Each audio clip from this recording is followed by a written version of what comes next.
আল্লাহু আকবার, আল্লাহু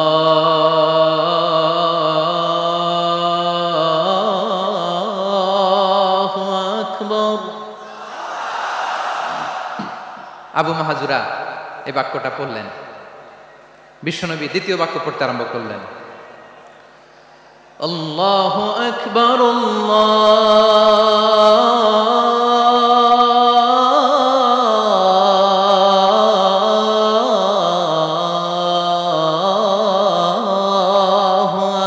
আকবার। আবু মাহাজুরা এই বাক্যটাও বললেন।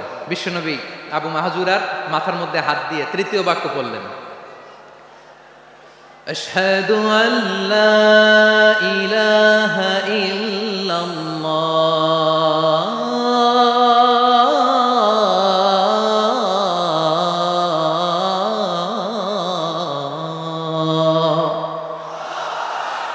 আবু মাহাজুরা তৃতীয় বাক্য পড়লেন। বিশ্বনবী একটা বাক্য পরে আবু মাহাজুরা পরে, বিশ্বনবী পরে আবু মাহাজুরা পরে। আবু মাহাজুরা কিন্তু অমুসলিম, মুশরিক। আবু মাহাজুরা বলে, এক একটা বাক্য পড়ি আমার কলিজাটা গলে ঠান্ডা হয়ে যায়। এতদিন মোহাম্মদকে গালি দিতাম, এখন মোহাম্মদ আমার মাথায় যখন হাত রাখছে আমার সারা শরীর ঠান্ডা হয়ে গেছে। বিশ্বনবী আজান শিখাচ্ছেন, একটা একটা বাক্য পড়ে আবু মাহাজুরাও পড়ে, বিশ্বনবী পড়ে আবু মাহাজুরাও পড়ে। পুরো বাক্যগুলো যখন শেষ, আজান শেষ, আবু মাহাজুরাও যখন পুরো আজান পড়লেন, আবু মাহাজুরা বললেন, এতদিন মোহাম্মদের চেহারা দেখলে আমার ঘৃণা লাগতো, আজ থেকে মোহাম্মদের চেহারার চেয়ে প্রিয় চেহারা আমার কাছে নাই।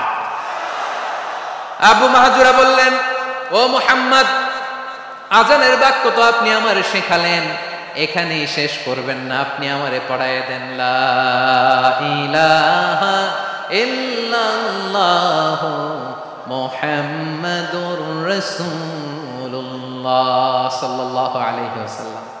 বিশ্বনবীর সাথে দাঁড়িয়ে উনি শাহাদা পড়ে মুসলমান হয়ে গেলেন।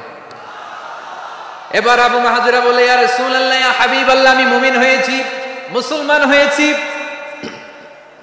আপনার কাছ থেকে আজান শিখার সৌভাগ্য আমি লাভ করেছি। নবী আমার কণ্ঠের বড় তারিফ করেছেন, আপনি আমার আজানকে আপনি পছন্দ করেছেন। একটা জিনিস আপনার কাছে চাই, আপনি আমাকে মক্কার মসজিদুল হারামের মুয়াজ্জিন হিসেবে অ্যাপয়েন্ট করে দেন।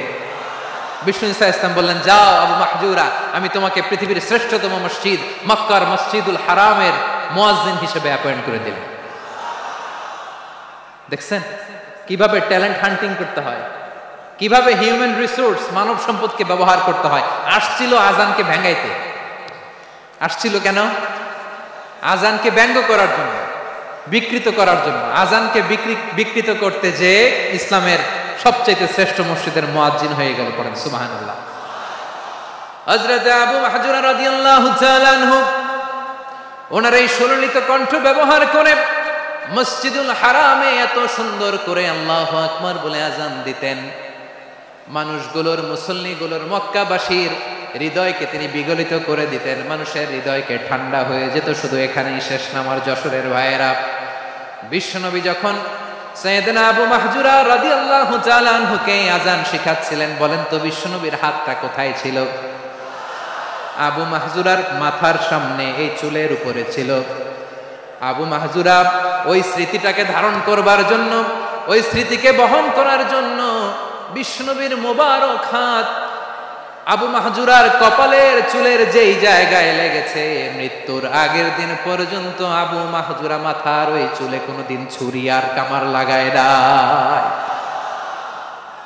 সেখানে কেচি লাগায় নাই, চুলের মধ্যে খুর লাগায় নাই। আবু মাহজুরা ডান দিকের চুল কাটতো, বাম দিকের চুল কাটতো, পেছনের চুল কাটতো, সামনের চুল কাটতো না। আবু মাহজুরা রাদিয়াল্লাহু তাআলা আনহুর সামনের চুলগুলো বড় হতে হতে যখন এত বড় হয়ে যায়, তিনি চুলগুলো পেঁচিয়ে মাথার মধ্যে রাখতেন, তারপরে তিনি পাগড়ি পরতেন। সবাই জিজ্ঞেস করতো, আবু মাহজুরা, এটা আবার কেমন স্টাইল? দেখতে তোমার কি বিদঘুটে লাগে? কেমন অড লাগে, কেমন খারাপ দেখা যায়। মক্কায় এমন কোন মানুষ তো দেখি নাই, ডানে চুল কাটে, বায়ে চুল কাটে, পেছনে চুল কাটে, সামনে কাটে না। ওরে আবু মাহজুরা, কেমন দেখা যায় তোমারে, তুমি সামনের চুল কাটো না কেন? আবু মাহজুরা বলে, আমি হাঁটু গেড়ে পেয়ারা নবীর সামনে বসেছিলাম, আমার এই মাথার চুলের মধ্যে মুবারক হাত লাগিয়ে বিশ্বনবী নিজে আমাকে আজানের প্রতিটা বাক্য শিক্ষা দিয়েছেন। বিশ্বনবীর মুবারক হাত, পবিত্র হাত আমার মাথার চুলের যেই জায়গায় লেগেছে, আমি চাই ওই চুলগুলা নিয়ে আমি আমার কবরের ভিতরে যাব। সাইয়েদনা আবু মাহজুরা রাদিয়াল্লাহু তাআলা আনহু ইন্তেকালের আগের পর্যন্ত মাথার সামনের চুলগুলা কাটে নাই। মাথার সামনের চুল তিনি কাটেন নাই। সুবহানাল্লাহি বিহামদি। কেমন ভালোবাসতেন বিশ্বনবী সাহাবীদেরকে, সাহাবারা কেমন ভালোবাসতেন বিশ্বনবীকে। সামনের চুলগুলো বড় হতে হতে এত বড় ছিল, পেঁচিয়ে রেখে পাগড়ি করতেন, কাটতেন না। নবীর হাত লেগেছিল। সুবহানাল্লাহ পড়েন। তাহলে what is the lesson, moral of the story কি? মোরাল অফ দ্য স্টোরি হচ্ছে, আসছিল আজানকে ব্যঙ্গ করার জন্য, বিকৃত করার জন্য, হয়ে গেল মসজিদুল হারামের মুয়াজ্জিন। দেখেন বিশ্বনবী একটা খারাপ সিচুয়েশনের মধ্যে থেকে কি ভালো জিনিস বের করে আনলেন। আমি যে শুরুতে বলেছি কিভাবে তিনি হিউম্যান রিসোর্সকে ডেভেলপ করেছেন, ম্যানেজ করেছেন। তিনি যে চৌকস ট্যালেন্ট হান্টার ছিল, দেখেন সবার মধ্যে থেকে এর বাছাই করে মুয়াজ্জিন বানাই দিয়েছেন। সুবহানাল্লাহ পড়েন। তার মানে এই না সবাইরে ধরে ধরে উনি মুয়াজ্জিন বানাইছেন। যার যেই ট্যালেন্ট আছে তাকে ওই কাজে অ্যাসাইন করেছেন। যার যেই প্রতিভা আছে তার প্রতিভাকে ইসলামের কাজে লাগিয়েছেন। সুবহানাল্লাহ পড়েন। যায়েদ বিন সাবিত রাদিয়াল্লাহু তাআলা আনহু নাম শুনেছেন? যশোর কথা বের হয় না। যদি জিগায় সালমান খানের নাম শুনছেন, সবাই হাত তুলবে, জি হুজুর শুনছি, মানে সব দেখা শেষ। সালমান খান, আমির খান, অমুক খান, সব খান মুখস্থ, কিন্তু যায়েদ বিন সাবিতের নাম মুখস্থ নাই মুসলমানদের। যেই সাহাবী মাথার সামনের চুল কাটে নাই, মসজিদুল হারামের মুয়াজ্জিন বানাইছেন বিশ্বনবী, সাহাবীর নাম কি? খায়া ফেলাইছে, স্লোগানের সাথে খায়া ফেলাইছে। আবু মাহজুরা। কি নাম? আবু মাহজুরা আল জুমাহি রাদিয়াল্লাহু তাআলা আনহু। এই নামটা আজকে নিয়ে যাইতে হবে যশোর। আবু মাহজুরা রাদিয়াল্লাহু তাআলা আনহু। 2 নম্বরে বলছিলাম যায়েদ বিন সাবিত রাদিয়াল্লাহু তাআলা আনহু। বিশ্বনবী দেখলেন মদিনার এই আনসারী সাহাবী হাইলি ট্যালেন্টেড, ইন্টেলেকচুয়াল, মেরিটোরিয়াস, জ্ঞানের প্রতি তার আকর্ষণ, মারাত্মক আকর্ষণ। বিশ্বনবী তাকে দায়িত্ব দিলেন, কোরআন যা নাজিল হয় তুমি লিখো, কাতিবুল ওয়াহি বানায় দিলেন। সুবহানাল্লাহ। যায়েদ বিন সাবিতরে আবার আজান শেখান নাই, কারণ তার মধ্যে বিশ্বনবী প্রতিভা দেখেছেন, একাডেমিক প্রতিভা। বিশ্বনবীর একাডেমিক প্রজেক্টগুলো তিনি হ্যান্ডেল করতেন। যায়েদ বিন সাবিত ছিল বিশ্বনবীর ব্যক্তিগত সচিব। কি ছিল? ব্যক্তিগত সচিব। বোঝেন নাই? বিশ্বনবীর ব্যক্তিগত সচিব এবং দোভাষী। ইহুদিরা কিছু লিখে দিলে এটার অর্থ বিশ্বনবীরে বুঝায় দিতেন। আবার ইহুদিদের কাছে কিছু লিখতে হলে তিনি লিখে দিতেন। বিশ্বনবী একদিন বললেন, ইন্নী ওয়াল্লাহি মা আমানু ইয়াহুদা আলা কিতাব। ইহুদিরা যে চিঠি পাঠায় অর্থ তো বুঝি না, আরেক ইহুদি আইনে অর্থ করা লাগে।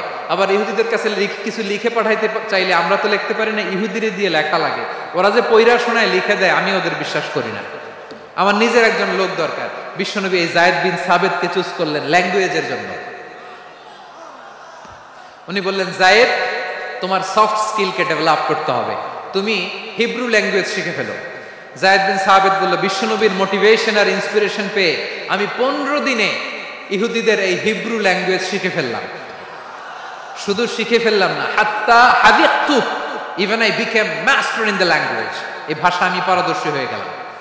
এরপরে ইহুদিরা চিঠি লিখে পাঠালে আর কোনো ইহুদি ডাকা লাগতো না, আমি নবীর এটার অর্থ শুনে পরে বুঝাই দিতাম। আবার ইহুদিদের কাছে চিঠি লেখা লাগলে আমি যায়েদ বিন সাবিত চিঠি লিখে দিতাম। সুবহানাল্লাহ। দেখেন এত সাহাবীর মধ্যে থেকে বিশ্বনবীর একাডেমিক প্রজেক্ট, ব্যক্তিগত সচিব, দোভাষী হিসেবে তিনি যায়েদ বিন সাবিতের মতো তরুণকে নির্বাচিত করেছেন। কেমন ট্যালেন্ট হান্টার ছিল আমার নবী। সুবহানাল্লাহ পড়বেন না?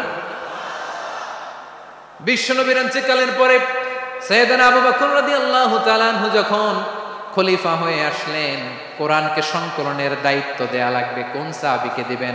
সব সাহাবারা মিলে পরামর্শ করলেন। সাইয়েদনা আবু বকর, ওমর সবাই মিলে বিশাল কোরআন সংকলনের গুরু দায়িত্ব বিশ্বনবীর ব্যক্তিগত সচিব, বিশ্বনবীর দোভাষী, বিশ্বনবীর সিলেক্ট করাই লোক যায়েদ ইবনে সাবিত রাদিয়াল্লাহু তাআলা আনহুকে দিয়েছে। কোরআনের কপি তো আজকে এখানে রাখে নাই। এই যে আজকের যে কোরআন পড়েন, এটা আগে এরকম ছিল না। কোরআন নাজিল হলে সাহাবারা চামড়ার, ওটের চামড়ায় লিখে ফেলতো, ওটের চ্যাপ্টা হাড্ডির মধ্যে লিখে ফেলতো, গাছের গুড়ির মধ্যে লিখে ফেলতো, বিভিন্ন জনের কাছে ছড়ানো ছিটানো ছিল। আবু বকর রাদিয়াল্লাহু তাআলা আনহু একসাথে করলেন, পরবর্তীতে উসমান রাদিয়াল্লাহু তাআলা আনহু একসাথে করলেন 114 সূরার। এখন এই মুসহাফ, এই কম্পাইলেশন, এই কপি আমরা পেয়েছি, যার হিউজ কন্ট্রিবিউশন ছিল। এই পুরো কোরআন কম্পাইলেশনের প্রজেক্ট ম্যানেজার ছিল যায়েদ বিন সাবিত রাদিয়াল্লাহু তাআলা আনহু। কোরআন কম্পাইলেশনের প্রজেক্ট ম্যানেজার, দেখেন উনারে মাথায় হাত দিয়ে আজান শিখায় নাই, সুবহানাল্লাহ কইবেন না? তাহলে প্রথম সাহাবী আবু মাহজুরাকে মুয়াজ্জিন বানাইলেন, যায়েদ বিন সাবিতকে ব্যক্তিগত সচিব আর দোভাষী বানালেন, মুসআব ইবনে উমাইর রাদিয়াল্লাহু তাআলা আনহুকে ইসলামের প্রথম অ্যাম্বাসেডর বানালেন। তাহলে তৃতীয় নাম্বার একজন সাহাবীর নাম বলছি, মুসআব ইবনে উমাইর। মুসআব কি নাম? নামটা কেমন লাগে? এই কয়েকজনের ভাল লাগে, বাকিদের ভাল লাগে না? ভাল লাগে? এমন ড্যাশিং ফেসের ছিল, এমন স্মার্ট ড্যাশিং ফেস, এমন পার্সোনালিটির মানুষ ছিল মুসআব রাদিয়াল্লাহু তাআলা আনহু। কারণ যিনি ইসলামের স্পোকম্যান হবেন, মুখপাত্র হবেন, তার স্মার্ট হওয়ার দরকার আছে না নাই? আকাবার প্রথম শপথ যখন হলো, তাদের সাথে বিষ্ণু ইসলাম মদিনাতে একজন মুখপাত্র পাঠালেন, ডিপ্লোম্যাটকে পাঠালেন, অ্যাম্বাসেডর অফ ইসলাম। তিনি হচ্ছেন মুসআব ইবনে উমাইর। পড়েন সুবহানাল্লাহ। বিশ্বনবী দেখলেন সে অনেক স্মার্ট, তার ডেডিকেশন আছে, সিনসিয়ারিটি আছে, এবং মদিনায় যে আউস খাজরাজ গোত্রের নেতাদের সাথে ডিল করতে হবে, ইহুদিদের সাথে ডিল করতে হবে, ওখানে একজন পাক্কা জানু খেলোয়াড়ের দরকার আছে না নাই? মুসআব ইবনে উমাইর রাদিয়াল্লাহু তাআলা আনহু, ওনাকে বিষ্ণু ইসলাম চুজ করলেন। এবং বিষ্ণু ইসলামের এই চুজিংটা, এই সিলেকশনটা এত সুন্দর ছিল, তিনি মদিনাতে যে বিশ্বনবী আসার আগেই মদিনার জমিনকে তিনি উর্বর করে ফেলছেন। প্রতিটা ঘরে ঘরে কালিমার দাওয়াত তিনি পৌঁছায় দিয়েছেন। জুমার বিধান নাজিল হয়েছে, কিন্তু মক্কায় পরিবেশ নাই জুমা পালনের। বিষ্ণু ইসলাম একজনকে দিয়ে খবর পাঠালেন, যাও মদিনায় মুসাবকে যে বলো, মুসাব তো আমার শিক্ষক, আমার স্পোকম্যান, মদিনাতে যেন তারা জুমা কায়েম করে। বিশ্বনবীর আগেই মুসাব মদিনার মুসলিমদেরকে নিয়ে মদিনায় প্রথম জুমা কায়েম করে ফেলছে। কোন সুবহানাল্লাহ। ডিপ্লোম্যাটদের কেমন হইতে হয়, অ্যাম্বাসেডারের কেমন হইতে হয়, মুসআব রাদিয়াল্লাহু তাআলা আনহুর কাছ থেকে শিখে নাও। মুসআব নামটা কেমন লাগে? যশোর, যাদের সন্তান হবে ছেলে সন্তান, আমার রাস্তায় পাইলে সবাই জিজ্ঞেস করে, হুজুর একটা নাম দেন, আমার ছেলে হবে। যশোরবাসীর জন্য আমি একটা নাম দিয়ে দিলাম, নাম রাখতে হবে মুসআব। কি নাম? নামটা যাদের ভাল লাগে, ছেলে সন্তান অনাগত আসবে, মনে চাইলে নাম রেখে দিবেন মুসআব রাদিয়াল্লাহু তাআলা আনহুর নামে মুসআব। তাহলে মুসআব রাদিয়াল্লাহু তাআলা আনহুকে বিশ্বনবী ল্যাঙ্গুয়েজ শিখান নাই, সফট স্কিল শিখান নাই। যায়েদ রাদিয়াল্লাহু তিনি হিব্রু ল্যাঙ্গুয়েজ শিখেছেন, সুরিয়ানি শিখেছেন, কিন্তু মুসআবকে তিনি বানিয়েছেন the spokesman of Islam, the first diplomat, the ambassador of Islam. সুবহানাল্লাহ পড়বেন না? আব্দুল্লাহ ইবনে আব্বাস রাদিয়াল্লাহু তাআলা আনহু, বিশ্বনবীর কাজিন, চাচাতো ভাই। আবার মাইমুনা রাদিয়াল্লাহু তাআলা আনহু, মাইমুনা নবীর স্ত্রী, তিনি ছিলেন আব্দুল্লাহর আপন খালা। তো নবীর বউ যদি ওনার খালা হয়, নবী তার কি? বুঝে নাই, নবী তার কি? খালু। তাহলে সম্পর্ক অনেক গভীর, কাজিন আবার খালু। ছোট্ট মানুষ, তাই রাতে মাঝে মাঝে ঘরে থাকতো। বিশ্বনবী দেখলেন আব্দুল্লাহ যেহেতু আমার ঘরে ঢুকতে পারে, আব্দুল্লাহরে এই উম্মতের বড় শিক্ষাবিদ বানাইতে হবে। কথা বোঝে নাই? আব্দুল্লাহকে কি বানাইতে হবে? শিক্ষাবিদ, এডুকেটর অফ দিস উম্মাহ, এই উম্মার শিক্ষাবিদ বানাইতে হবে। তাই আব্দুল্লাহ ইবনে আব্বাসকে বিশ্বনবী হাতে কলমে শিক্ষা দিয়েছেন। আহারে, আর এরপরে যে কি ভাষা আসবে তোমাদের জন্য আমার মুখ থেকে আমি নিজেও জানি না। 1 ঘন্টা যাবত ধাক্কা ধাক্কি মারামারি। তো আসতে বলছে কে তোমাকে? পেছনে চলে যাও, জায়গা না পেলে পুরো প্রোগ্রামটাই নষ্ট করে দেবে।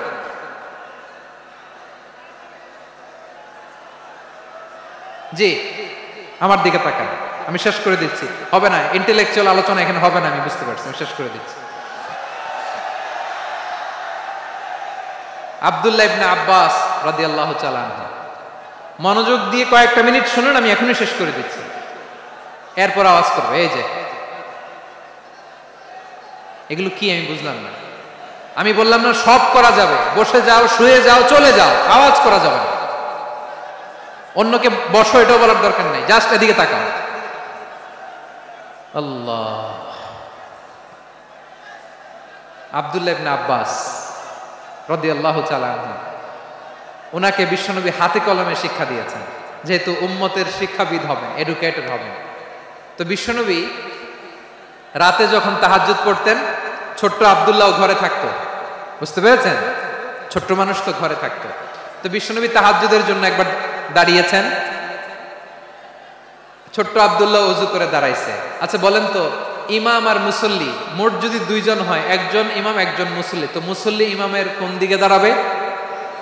ডানে দাঁড়াবে। ছোট্ট আব্দুল্লাহ বুঝে নাই, বিশ্বনবী তাহাজ্জুদ শুরু করেছেন, উনি একতেদা করছেন আর দাঁড়াইছেন বায়ে। কোথায় দাঁড়িয়েছেন? আব্দুল্লাহ বলেন, যখন আমি বায়ে দাঁড়ালাম, আখাযা রাসূলুল্লাহ সাল্লাল্লাহু আলাইহি ওয়াসাল্লাম উযুনি আল ইউমনা ইয়াফতিলুহা, বিশ্বনবী নামাজরত অবস্থায় আমার কান ধরে টেনে আমার ডান দিকে এনে দাঁড় করায় দিলেন। পড়েন সুবহানাল্লাহ। দেখেন হাতে কলমে শিক্ষা। আর জীবনে ভুল হবে? কথা কয় না, আর ভুল হবে? আর ভুল হবে না। এভাবে বিশ্বনবীর অনেক সঙ্গ পেয়েছেন, সফর করেছেন, একই বাহনে বসেছেন, এক বাহনে বসে লম্বা নসিহত করেছেন, বলেছেন, ইয়া গোলাম ইহফাজিল্লাহ ইয়াহফাজকা, ইহফাজিল্লাহ তাজিদহু তুজাহাক, ইযা সাআলতা ফাসআলিল্লাহ ওয়া ইযা ইসতাআনতা ফাসতাইন বিল্লাহ। আল্লাহর বিধান মানো, আল্লাহর বিধান রক্ষা করো, আল্লাহ তোমায় রক্ষা করবে। আব্দুল্লাহ, চাইতে হলে আল্লাহর কাছে চাও, সাহায্য চাইতে হলে আল্লাহর কাছে সাহায্য চাও। মনে রাখো, গোটা বিশ্বের সবাই যদি তোমার সাহায্য করতে চায়, ততটুকুই করতে পারবে যতটুকু আল্লাহ তোমার নসিবে রেখেছে। গোটা বিশ্ব যদি তোমার বিরুদ্ধে ষড়যন্ত্রে দাঁড়িয়ে যায়, ক্ষতি ততটুকু করতে পারবে যতটুকু তোমার জন্য বরাদ্দ আছে, এর বাইরে কিছু করতে পারবে না। আওয়াজ করে বলেন ঠিক কিনা? এভাবে হাতে কলমে শিখিয়েছেন, বিশ্বনবীর সঙ্গ পেয়েছেন। উনাকে বিষ্ণু ইসলাম শিক্ষাবিদ, এডুকেটেড অফ দিস উম্মাহ হিসেবে সিলেক্ট করেছেন, হাতে কলমে শিখিয়েছেন। বিশ্বনবী একবার প্রকৃতির ডাকে সাড়া দিয়ে এসেছেন। এখন কি করতে হবে? নামাজের জন্য ওযু করতে হবে। বিশ্বনবী এসেই দেখেন ওযুর বদনায় পানি ভরা, খুশি হয়ে গেলেন, বললেন, কে রেখেছে পানি? একজন বলল, আব্দুল্লাহ রেখেছে। বিশ্বনবী অত্যন্ত খুশি হলেন, খুশি হয়ে একটা দোয়া করলেন, বললেন, আল্লাহুম্মা ফাক্কিহু ফিদ্দীন ওয়া আল্লিমহু তা'ওয়ীল। আল্লাহ, তুমি আব্দুল্লাহকে দ্বীনের বুঝ দিও আর কোরআনের তাফসীর শিক্ষা দিও। বিশ্বনবীর এই দোয়া এমন লাগছে, উনি রাইসুল মুফাসসিরিন, এই পৃথিবীতে যত মুফাসসির ছিল, যত মুফাসসির আসবে, সকল মুফাসসিরের সম্রাট হিসেবে স্বীকৃত হয়েছেন আব্দুল্লাহ ইবনে আব্বাস। বিশ্বনবী ওনারে আজান শিখান নাই, বিশ্বনবী ওনারে ল্যাঙ্গুয়েজ শিখান নাই, বিশ্বনবী ওনারে অ্যাম্বাসেডর বানান নাই, হাতে কলমে শিক্ষা দিয়েছেন। ছোট্ট মানুষ, বিশ্বনবী ইন্তেকাল করলেন, আবু বকরের সময় গেল, ওমরে ফারুকের খেলাফত, তখনও তিনি তরুণ। ওমরে ফারুক রাদিয়াল্লাহু তাআলা আনহু ওনার ক্যাবিনেট মিনিস্ট্রির বৈঠকে এই আব্দুল্লাহ ইবনে আব্বাসকে পাশ দিয়ে বসায় রাখতেন। বয়স্ক সাহাবারা এটা পছন্দ করতো না, তারা বলতো, ঘটনা কি? আব্দুল্লাহর মতো ছেলে নাতি আমাদের আছে, এরা কেন রাখে ওমরে ফারুক? ওমরে ফারুক এটা টের পেলেন, তিনি বুঝতে পারলেন যে ক্যাবিনেট মেম্বাররা এটা পছন্দ করে না, ছোট্ট আব্দুল্লাহরা কেন রাখি, কেন যে রাখি, এটা একদিন বুঝাবো। একদিন মিটিং এ তিনি সবাইকে বললেন, ইদা জাআ নাসরুল্লাহি ওয়াল ফাত। এই আয়াত দ্বারা উদ্দেশ্য কি বলেন তো মুরব্বী সাহাবীরা? এক সাহাবী বলেন, এই সূরা দ্বারা উদ্দেশ্য, আল্লাহ বলেছেন আমাদেরকে বিভিন্ন ল্যান্ড, বিভিন্ন এলাকা বিজয় করতে হবে। ওমরে ফারুক বললেন, না, হয়নি। আরেকজন বললেন, বিজয় হওয়ার পর আমাদের বেশি বেশি আল্লাহর বরত্বের ঘোষণা দিতে হবে, এটা উদ্দেশ্য। ওমরে ফারুক বললেন, না, হয় নাই। যারা জিজ্ঞেস করেন কেউ পারে না। সব শেষে বিশ্বনবী ছোট্ট আব্দুল্লাহরে বলেন, আব্দুল্লাহ, ইদা জাআ নাসরুল্লাহি ওয়াল ফাত, এর দ্বারা উদ্দেশ্য কি বলো তো? ছোট্ট আব্দুল্লাহ বলেন, হুয়া আজালু রাসূলিল্লাহ। এই আয়াত দ্বারা বিশ্বনবীর বিদায়কে উদ্দেশ্য নেওয়া হয়েছে। ওমরে ফারুক বললেন, হাযা হুয়া, এটাই তো সঠিক উত্তর, এটাই সঠিক তাফসীর এই আয়াতের। কারণ ইদা জাআ নাসরুল্লাহি ওয়াল ফাত, যখন আল্লাহর সাহায্য আর বিজয় আসবে, ওয়া রাআইতান নাসা ইয়াদখুলুনা ফি দীনিল্লাহি আফওয়াজা, আপনি দেখবেন দলে দলে, ঢলে ঢলে, বানের পানির মতো মানুষ ইসলামের দিকে ঢুকতেছে, ইসলামের বিজয় হয়েছে। তো ইসলামের বিজয়ের মিশন নিয়ে নবী আসছে, বিজয়ী যখন হয়ে গেছে, এখন তো নবীর বিদায় হবে। জোরে বলেন ঠিক কিনা? কোন সাহাবী এই সূক্ষ্ম কথাটা ধরতে পারে নাই, ওই আব্দুল্লাহ ছাড়া। আব্দুল্লাহ যখন উত্তর দিছে, সব সাহাবীদের টনক নড়েছে। এরপর থেকে কোনো ক্যাবিনেট মিটিং এ আর কোনো সাহাবারা কোনো প্রশ্ন করে না, আওয়াজ করে পড়েন সুবহানাল্লাহ। বিশ্বনবী আব্দুল্লাহ ইবনে আব্বাসকে দ্য এডুকেটর অফ দ্য উম্মাহ, উম্মার শিক্ষাবিদ হিসেবে গ্রহণ করেছেন। আওয়াজ করে পড়তে হবে আল্লাহু আকবার। সাহাবীদের নামগুলো মনে থাকবে? এক নম্বরে আবু মাহজুরা, মুয়াজ্জিন বানাইছেন। যায়েদ ইবনে সাবিত, দোভাষী, ট্রান্সলেটর অফ প্রফেট, এবং তিনি ছিলেন বিশ্বনবীর ব্যক্তিগত সচিব। Musab ibn Umair, the first ambassador and diplomat of Islam. Abdullah ibn Abbas, এই উম্মার সবচেয়ে বড় এডুকেটর, শিক্ষাবিদ। আরেকজন ছিল আব্দুল্লাহ ইবনে মাসউদ রাদিয়াল্লাহু তাআলা। দুই আব্দুল্লাহ, আব্বাস গেল, আরেকজন হচ্ছে মাসউদ। মক্কার তরুণ, ছাগল পালতো মুশরিকের বিশ্বনবী আর আবু বকর রাদিয়াল্লাহু তাআলা আনহু একবার গেলেন, যে দেখে এই তরুণ দাঁড়ায় আছে। বিশ্বনবী বলেন, আমি খুব ক্ষুধার্ত, তোমার কাছে কি দুধ আছে ছাগলের? আব্দুল্লাহ ইবনে মাসউদ বলে, আছে। ওয়ালাকিন আনা মুতামান, যে দুধ আছে এটা আমানতের, আমি দিতে পারবো না। বিশ্বনবী এইটা শুনেই তারা টার্গেট করে ফেলছে। আনা মুতামান, দুধ আছে কিন্তু এটা আমার মালিকের, আমি তো দরদ দেখায় আমার মালিকের দুধ আপনি পথিক, আপনারা দিতে পারি না। বিশ্বনবী টার্গেট করে ফেলছেন, এরে আমার কাজে লাগাইতে হবে। তার ওলানে দুধও আসে নাই, বাচ্চাও নাই। এরকম ছাগির থেকে যদি আমি দুধ খাই তাহলে তো সমস্যা নাই। বলতেছে এরকম ছাগির থেকে দুধ খাইলে সমস্যা নাই, কারণ এরকম ছাগির ওলান থেকে দুধ আসবেও না। বলতেছে ঠিক আছে, এরকম একটা ছাগি নিয়ে আসা হলো। বিশ্বনবী বিসমিল্লাহ বলে ওই ছাগির ওলানে হাত দিলেন। হাত দিতে দেরি, পুরো ওলানটা দুধে ভরে যেতে দেরি হয় না। বিশ্বনবী আর আবু বকর রাদিয়াল্লাহু তাআলা আনহু দহন করে পেট ভরে খেলেন। এই দৃশ্য আব্দুল্লাহ ইবনে মাসউদের হৃদয়ে দাগ কাটলো। এই মুজিজা দেখে তিনি বললেন, আশহাদু আল্লা ইলাহা ইল্লাল্লাহ ওয়া আশহাদু আন্না মুহাম্মাদুর রাসূলুল্লাহ। তিনি ষষ্ঠ মুসলিম ছিলেন, 6 নম্বর মুসলমান। ওনাকে টার্গেট করে বিশ্বনবী দেখলেন এমন ইন্টেলেকচুয়াল ব্রেন, উনি সূক্ষ্ম সূক্ষ্ম জিনিস বুঝে বেশি, ফিকহি জ্ঞান ওনার মধ্যে বেশি। বিশ্বনবী ওনাকে কোরআনের জ্ঞান শিক্ষা দিতে লাগলেন। উনি বিশ্বনবী সবার কাছে কোরআন শোনায়, কিন্তু বিশ্বনবী নিজে আব্দুল্লাহ ইবনে মাসউদের কাছ থেকে কোরআন শুনতো। বিশ্বনবী একবার বললেন, ইকরা আলাইয়া ইয়া মাসউদ। ইবনে মাসউদ একবার শোনাও তো কোরআন দেখি। আব্দুল্লাহ ইবনে মাসউদ বলে, আকরাউ আলাইকা ওয়া আলাইকা উনজিল। নবী, আপনার উপর কোরআন নাজিল হয় আর আমি আপনার সামনে কোরআন পড়ব। বিশ্বনবী বললেন, ইন্নী উহিব্বু আন আসমাআহু মিন গায়রি। আমি নিজে পড়তে যেমনি ভালোবাসি, অন্যে পড়ুক আমি শুনবো, এটাও আমি ভালোবাসি। সূরা নিসা তিনি তেলাওয়াত করে শুনিয়েছেন। এমন সূক্ষ্ম বিষয় বিশ্বনবী উনাকে ধরিয়ে দিয়েছেন। উনি হয়ে গিয়েছেন আব্দুল্লাহ ইবনে আব্বাস, হয়েছেন রাইসুল মুফাসসিরিন, উনি হয়ে গিয়েছেন ফাকিহুল উম্মাহ। উনার চাইতে বড় ফকি এই পৃথিবী আর দেখবে না। চিল্লায় বলেন সুবহানাল্লাহ। উনি বলতেন, ওয়াল্লাহি ওয়াল্লাহি ইল্লাযী লা ইলাহা গায়রু মা উনজিলাত সূরাতুন ইল্লা ওয়া আনা আ'লামু আইনা উনজিলাত ওয়া ফীমা উনজিলাত। বিশ্বনবী এমন ভাবে কোরআনের দার্স আমাকে দিয়েছেন, কোরআনে যত সূরা নাজিল হয়েছে, যেখানে নাজিল হোক না কেন আমি জানি এটা কোথায় নাজিল হয়েছে এবং কোন প্রেক্ষাপটে নাজিল হয়েছে। এমন একটা সূরা নাই যে সূরার কোথায় নাজিল হয়েছে আমি মাসুদের জানা নাই, কোন প্রেক্ষাপটে নাজিল হয়েছে আমার জানা নাই। এরকম ঘটবে না। চিল্লায় বলেন আল্লাহু আকবার। এই আব্দুল্লাহ ইবনে মাসউদ রাদিয়াল্লাহু তাআলা ওমর ফারুকের সময় কুফার চিফ জাস্টিস ছিলেন। কুফা নগরীর চিফ জাস্টিস বুঝেন নাই? বিচারপতি। কি ছিলেন? সবাই বলে নাই কি ছিলেন? বিচারপতি ছিলেন। এবং ওনার যে ফিকহি জ্ঞানের ধারা, এটাই আলকামা, ইব্রাহিম আন-নাখাই, হাম্মাদ ইবনে সুলাইমান হয়ে ইমাম আবু হানিফা পর্যন্ত পৌঁছেছে। এবং ওনার ফিকহি জ্ঞানের ধারাই হানাফি মাযহাবে অ্যাকসেপ্ট হয়েছে। আজও এগুলো হানাফি মাযহাবে চর্চিত হয়। হানাফি মাযহাবের সব ফিক আব্দুল্লাহ ইবনে মাসউদের ফিকহি জ্ঞানের ধারা থেকে নেওয়া হয়েছে। চিল্লায় পড়েন সুবহানাল্লাহ। তাহলে উনাকে বিশ্বনবী বানিয়েছেন জুরিস্ট, আইনবিদ, ফকিহ। উনারে আজান শিখান নাই। হিউম্যান রিসোর্স ডেভেলপমেন্ট কিভাবে করবেন, মানব সম্পদের উন্নয়ন কিভাবে করতে হয়, কিভাবে যার যেখানে প্রতিভা কাজে লাগাতে হয় উনি দেখিয়েছেন। সুবহানাল্লাহ পড়বেন না? খালিদ বিন ওয়ালিদ নাম শুনছেন? কে কে শোনেন নাই হাত তোলেন। কি ছিলেন? বীর যোদ্ধা ছিলেন খালিদ বিন ওয়ালিদ। কিন্তু তিনি ইসলাম ধর্ম গ্রহণ করেছেন অনেক দেরিতে, 8ম হিজরিতে। তার মানে 8ম হিজরির আগে উনি মুশরিকদের পক্ষে লড়াই করেছেন। ওনার হাতে কত মুসলিম সাহাবী যে নিহত হয়েছে হিসাব নাই।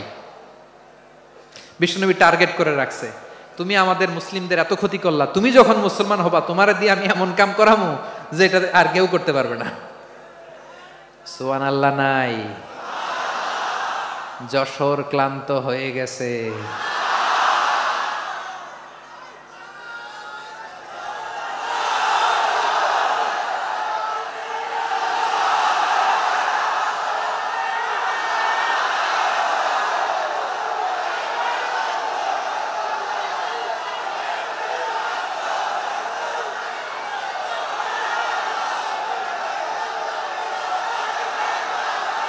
মাশাআল্লাহ, বসুন বসুন বসুন।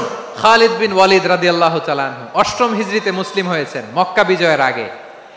তো মক্কা বিজয়ের আগে যখন মুসলিম হয়েছেন, এর আগে কি করছেন? কাফিরদের সাথে যুদ্ধ করেছেন। উনি উহুদের যুদ্ধে মুসলমানদের যে পরাজয় ভাব, কঠিন পরিস্থিতির মুখোমুখি উনার কারণে পেছন থেকে এমন আতর্কিত আক্রমণ করেছেন, মুসলমানদেরকে কচুকাটা করেছেন। ৮ম হিজরিতে আল্লাহ তাআলা হেদায়েতের নূর দিয়ে ওনার হৃদয়টাকে উজালা করে দিলেন। লা ইলাহা, এটা এমন বাণী যার হৃদয় একবার টাচ খাবে, এইটা থেকে সে আর পালিয়ে বেড়াতে পারে। ঝিনুকের ভেতর লুকিয়ে থাকে যেমন মতি, ঝিনুকের ভেতর লুকিয়ে থাকে যেমন মতি, কলমা শাহাদাতে আছে আল্লাহর জ্যোতি, কলমা শাহাদাতে আছে আল্লাহর জ্যোতি। ঠিক কিনা বলেন? মক্কা বিজয়ের আগে মুসলিম হলেন, হওয়ার পরেই বিশ্বনবীর টার্গেট ফুলফিল হলো। ওই যে টার্গেট করে রেখেছেন আর দোয়া করেছেন, খালিদ বিন ওয়ালিদ যদি মুসলিম হয় তাকে আমি মিলিটারি চিফ বানাবো। ওনাকে আজান শিখান নাই, ওনারে কান ধইরা নামাজের এই মাথা থেকে ওই মাথা আনান নাই, ফিকহি কোরআনের সূক্ষ্ম তাফসীর ওনারে শিখান নাই, অ্যাম্বাসেডর বানান নাই। বিষ্ণু ইসলাম উনাকে সামরিক অভিযানে প্রেরণ করেছেন। সামরিক অভিযানে তিনি প্রেরণ করেছেন। উনার জীবদ্দশায় উনার নেতৃত্বে যতগুলো যুদ্ধ হয়েছে, একটা যুদ্ধেও তিনি পরাজয় বরণ করেন নাই। ওমরে ফারুকের সময়কালে তিনি চিফ অফ মুসলিম মিলিটারি, মানে মুসলিম সেনাপতি হয়েছেন। যশোর আওয়াজ করো, ঠিক কিনা বলো?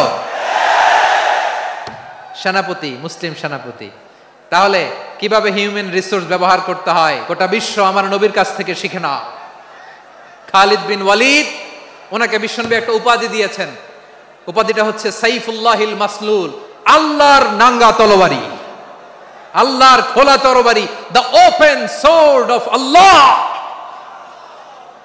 খালিদ বিন ওয়ালিদ মুসলিম সেনাপতি। হাসান বিন সাবেত নাম শুনছেন?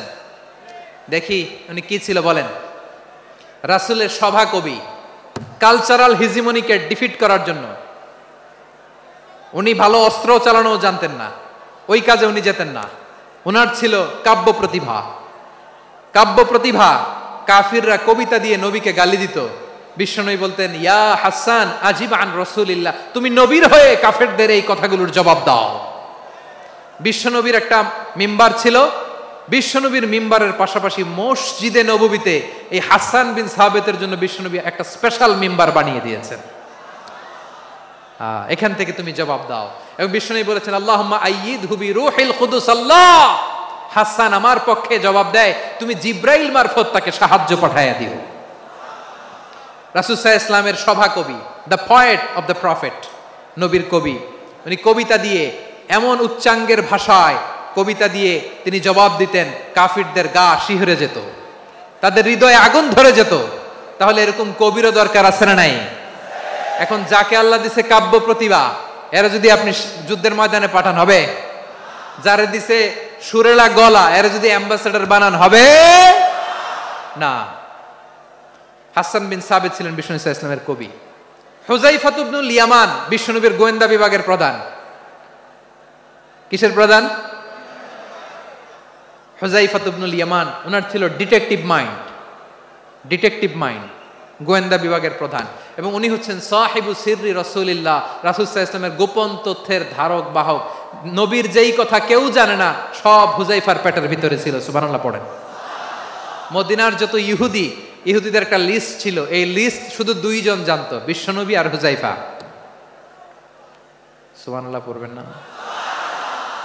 তাহলে ওনাকে কোন দায়িত্ব দিছে? কোন বিভাগ?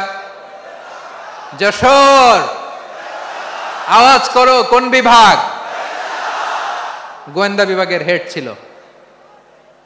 খন্দকের যুদ্ধে প্রচন্ড আজকের মতো শৈত্য প্রবাহ, মাটি খনন করতে করতে সাহাবীদের পেটে ক্ষুধা নাই, দাঁড়াইতে পারে না নামাজের জন্য, এত ক্লান্ত, ক্ষুধা, ক্লান্ত, শ্রান্ত।